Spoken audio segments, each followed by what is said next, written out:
to your house.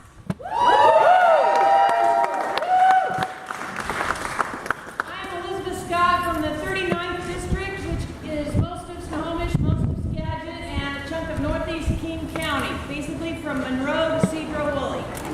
Monroe, Sultan, Gold Bar, Index, Skykomish. Oso is in the middle of my district. Thank you for all your help in March and April of last year. I'm a wife and mother. I taught college English as a second language for 10 years, including 2 years in Red Communist China, right after the Tiananmen Massacre. I was there from 1989 to 1991, and that is where I learned to understand and appreciate our constitutional freedoms, our innate freedoms that we are born with and that our Constitution is designed to protect. I also spent 3 years teaching in the United Arab Emirates in the Persian Gulf. I will not comply with I-594.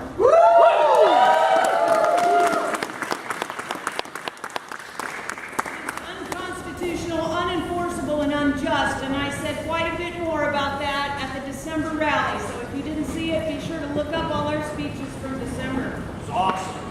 Today we're here on the Capitol steps because this is the people's house. It is yours. Taxpayers paid for it, and your taxes pay for the ongoing upkeep, maintenance, and staffing of this building. Ever since our state was founded in 1889, open carry has been allowed in the galleries overlooking the legislators. And why not?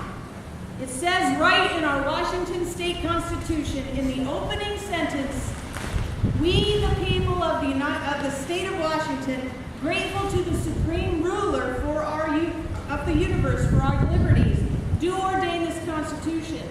All political power is inherent in the people, and governments derive their just powers from the consent of the governed, and are established to protect and maintain individual rights." Article 1, Section 24, many of you already know this, says the right of the individual citizen to bear arms in defense of himself or the state shall not be impaired. So, if this is your house and you were born with certain inalienable rights that cannot be taken from you, including the right to protect your own life, and the legislators only have the power that you've loaned to them, then if the legislators abuse that power and ban you from exercising your natural rights, then is that just?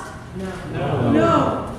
So you must take back that power that you loaned to them, because the legislators have not kept their part of the bargain, which is, and they swore to uphold this, to protect and maintain individual rights. In fact, the Speaker of the House, without even a vote of the legislature, let me make that clear again, we did not get to vote on this change, this rule change, about open carry in the gallery and hearing rooms. One man declared that open carry is no longer allowed in the galleries or the hearing rooms. He is telling you that you cannot carry a gun in your own house unless you pay them for the privilege and register yourself and get fingerprinted. Is that just? No. That is absurd. But it's worse than absurd. It is insidious. This infringement on your right, this particular infringement on your right, has been a goal for a long time. Representative Shea and I can attest to the fact that the staff was talking about it last year and the year before, and I'm sure it goes earlier than that. I've only been down here 2 years. I'm just beginning my 3rd year, but I'm sure there's a long history of discussion among some of the members of this House and the staff on how to further infringe upon our rights. It has very little to do with any activities here last month.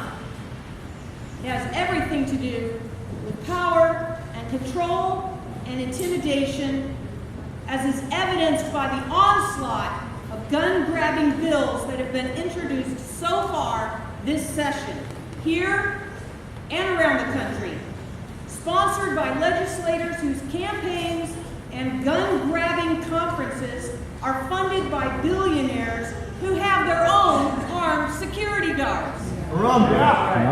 Did you hear about the over 200 legislators representing all 50 states who attended the inaugural meeting of a new group on December 8th called American State Legislators for Gun Violence Prevention?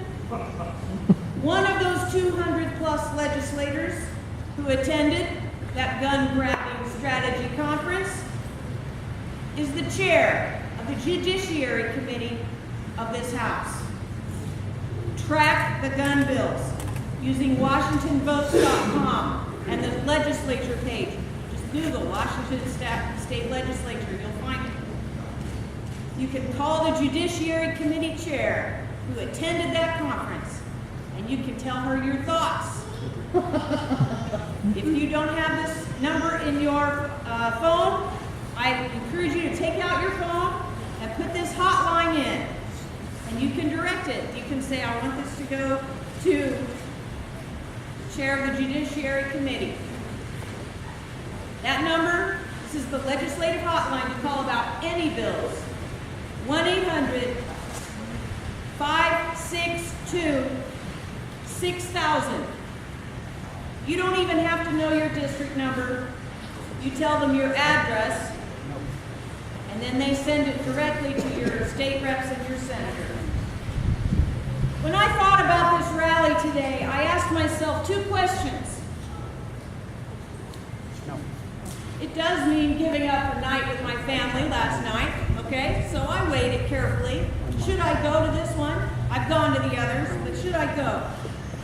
It came down to two questions for me. Number one, does this new rule impair a citizen's right to keep and bear arms? Yes. Certainly it does. It says that you can't unless you register and pay and hide the gun under your clothes. Sometimes we can do that, but we don't always want to do that. Not everybody wants to get registered, right? Some people prefer to carry like this. Question number two, will this new rule save lives? No. No. In fact, it could even put lives at higher risk, and I attest to you that it does.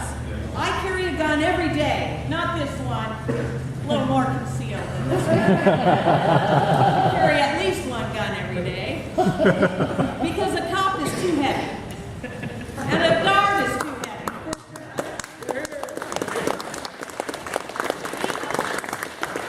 Even here at the Capitol, there are not enough police and guards to see everything and to protect everyone.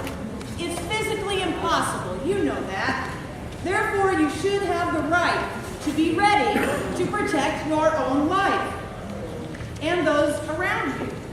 Bad guys don't obey signs on doors or rules printed on paper. Look at the terrorist who shot and killed an unarmed guard in Ottawa at the Canadian Parliament last October.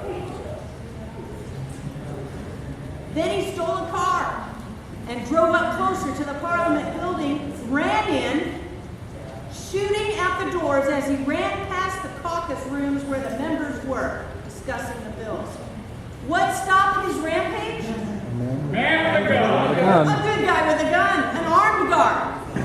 Frankly, I want as many good guys with guns as possible on this Capitol campus.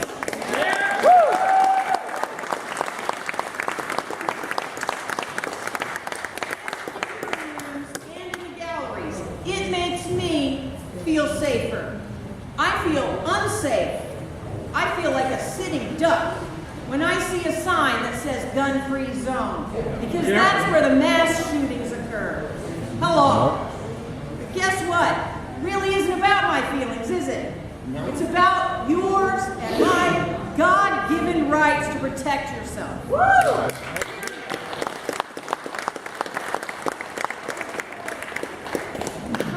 Unites us because it is based on unchanging principles. I swore to uphold it, and so have many of you. Will you stand firm? Yeah. Will you be strong and courageous? Yes. God bless you.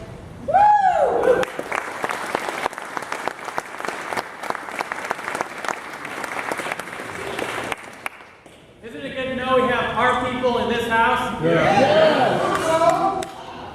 All right, next up is Mike Vanderbilt. He's gonna, if what